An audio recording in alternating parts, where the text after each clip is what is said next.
Así como está mi gente? I am ZayZay, and welcome to another banging interview. Today, I have the honor of being able to sit with a man that I've been wanting to meet for a very, very long. And you guys know, I meet everybody. That's just how I do. But today, I get to sit down with the one, the only, Mr. Nicolas Cage. Hello. How's it going? Very well, thank you. Yeah, you doing well? Doing very well. Thanks for having me on your show. No problem. Come on, man. Yeah. Open invitation. Want to come to the house later? Right. We'll have some brisket. I don't know. Brisket, love it. Good. New movie. There it is, Ghost Rider 2. Where does this installment take our dark hero? To Romania and Turkey. He's on the lam in Eastern Europe. He's living with the curse now for 8 years, and it's had an effect on his state of mind. Sure. He's a lot edgier, a lot more ironic, a lot more cynical, and that's where the comedy in this movie comes from. And he's also going to Turkey because he has to find the devil's son and bring him to a group of monks that live in that part of the world to get him exorcised. And hilarity and awesomeness ensues. Correct, thank you. You're welcome, you're welcome. The effects in this movie were top notch.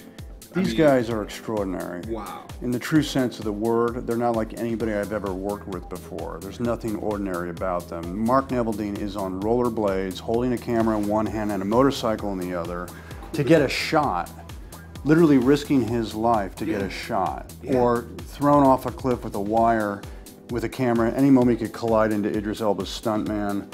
I mean, all to entertain you, and it's different. It's definitely different now that we have footage that we're showing probably right now of some of the shooting, some of the behind the scenes and stuff like that. Yeah. Didn't see a lot of green screen involved. Definitely a lot of stunt work, right? Yeah, at no point did I wear one of those little green outfits. I was on set in the full Ghost Rider regalia, interacting with the stunt people and the co-stars, and that's why I think this movie has not only a psychedelic, but a visceral quality to it, because you can see it's really happening.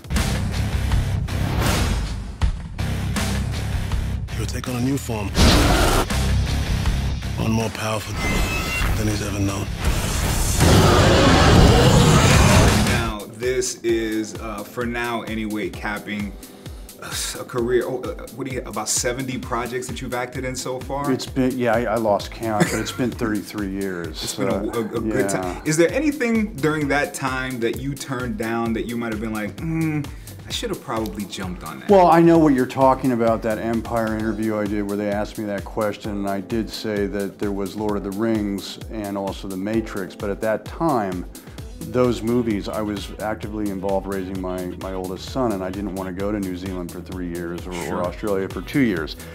But that said, I don't watch my own movies, and for me, Lord of the Rings has become an annual event, and if I had starred in it, I never would have watched it. So I get the enjoyment of actually being entertained by it. You get to have a good time yourself. Yeah. Speaking of which, what are the kind of things that you do? I mean, you make movies and you entertain millions of people around the world. But my life insurance got rid of all that. I can't. For the next 5 years, I don't get to ride motorcycles unless I'm working, like Ghost Rider. Right. I don't get to scuba dive. I don't get to hang glide. I don't get to do any of that fun thrill sport like stuff. So I read, and I go on hikes, and I'm a pretty boring guy right now. That's it. But you enjoy it. Yeah, there's plenty of books to read. Awesome. Yeah. I like it. I like it.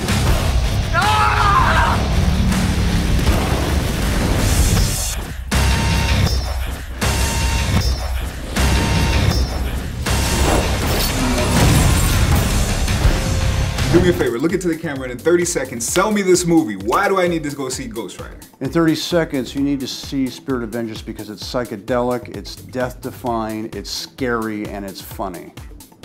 And that's probably less than 30. I think you got less than 30. You got about 5 more seconds. And you've got really good performances from Idris Elba and Johnny Whitworth and Violante Placido. And of course, Nicolas Cage. Well, thank you. You said it, I didn't, but yeah. I'm not afraid of you.